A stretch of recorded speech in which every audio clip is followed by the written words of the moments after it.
In the early 1700s, European countries were rushing to America to claim land. It was believed that whoever had the most land in America would have the most control. France, Spain, and England all had land they claimed.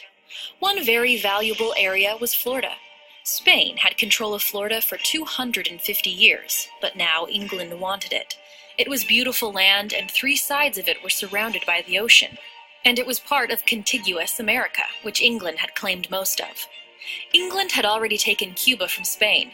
England told Spain that they would give Cuba back if they could have Florida. King Charles of Spain agreed, and Florida now belonged to England. Settling the new British Florida was harder than colonists thought it would be. Adjusting to the tropical climate was difficult for farmers, and there were new tropical diseases to deal with, like yellow fever. Even after 250 years of Spanish rule, Florida was still a wild, untamed land.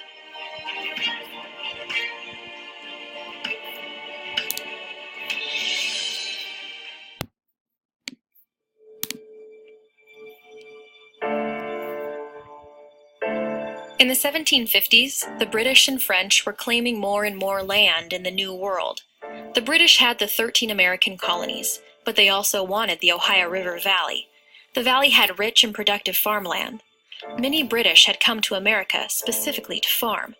The French, on the other hand, wanted full access to the Ohio River Valley for their fur trade.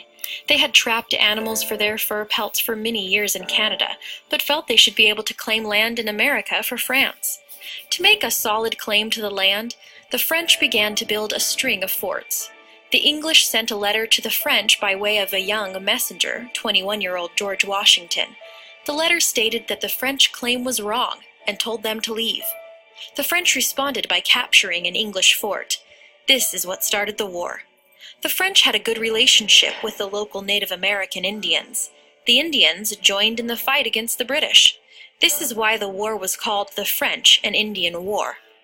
The British had the advantage in the war because of their number of troops and militia, volunteer American soldiers. After many battles in 1763, the Treaty of Paris was signed and the war ended, with Britain the winner. The French lost any land they had once claimed in Canada and the Ohio River Valley.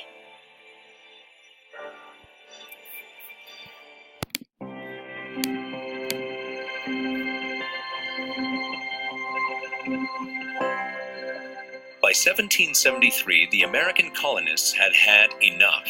The colonists were being taxed by the British Empire, but the American colonies received no representation in the British Parliament.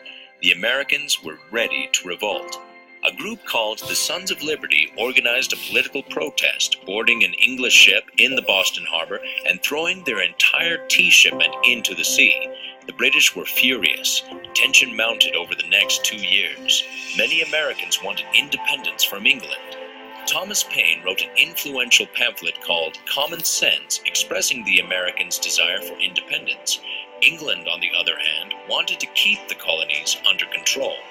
On April 18, 1775, Paul Revere and William Dawes, 2 American colonists, heard that the British troops were coming to disarm the American colonists or take away their guns so they could no longer fight.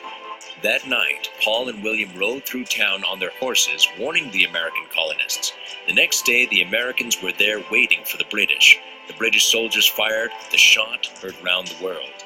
The American Revolution had begun.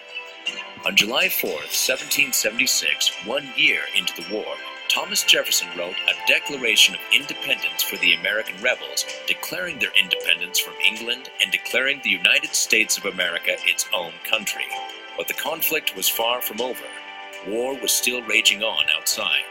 General George Washington led the American troops in many important battles. On December 25, 1776, General Washington led his American soldiers across the Delaware River in the freezing cold night to make a surprise attack on the British.